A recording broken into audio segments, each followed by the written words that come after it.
My name is Charlotte Campo. I'm the legal officer at Intact. My name is Katrien Verstraet and I'm the director of Intact. Intact is a legal expertise center in Belgium on female genital mutilation, forced marriage and honor-related killings. We focus mostly on female genital mutilation, but we see in practice that there are a lot of women's rights violations very closely linked to FGM practices. We give legal advice mostly. We give legal advice in individual cases. These cases can be women and girls that are victim of or are at risk of FGM that arrive in Belgium. Sometimes they fled the country of origin to seek protection.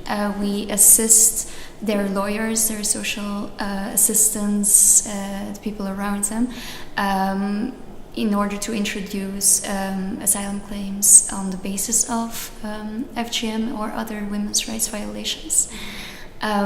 We also assist professionals in cases within Belgium of people, women and girls at risk of FGM. Besides the legal advice we give a lot of trainings because a very important part of our work is the prevention. And in order to be able to prevent situations of FGM in Belgium, it is very important that the professionals that are in contact with these women and girls know about FGM and know how to treat the cases, know how to read the signs, and know when is a moment to step up or seek information.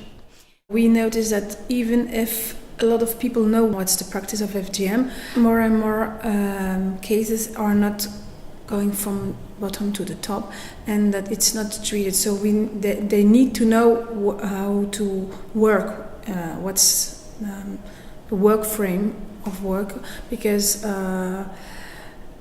we notice in Belgium that there's no FGM no case has been treated in court, and we were wondering why, but we now have the idea it's because all violences against women are known as one violence, and the professionals don't know all the way they can handle it in the legal framework in Belgium. The last figures tell us that we have a figure of almost 17,000 women that have been cadet already in Belgium, and with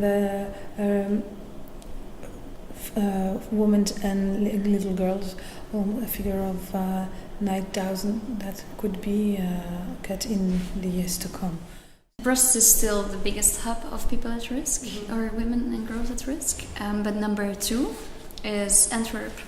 And we cannot work in Antwerp at the moment because of a lack of funds in the region. But it is actually one, and that's one of the advantages to have the last figures, because these are recent figures from this year, that we see very clearly where are the biggest hubs of people at risk. So number 1 is Brussels, number 2 is Antwerp, and number 3 is Liège. My dream would be for, in fact, to have two solutions. Effective solutions would be to incorporate all types of violence against women, but also FGM as one of it, in all educational levels. Sensibilization at the level in schools, but then in all type of professional working trainings, of course, because it's the easiest way to sensibilize. We won't have to train any professionals if in the future it's just one model of 2 hours or 3 hours of sensibilization, and with one map that we are working on, and it's given, and we can just give to all types of professionals. It's medical, psychological, that would be one solution, but that is something we have to approach for education, and that's already another advocacy work. But it's going in the good way.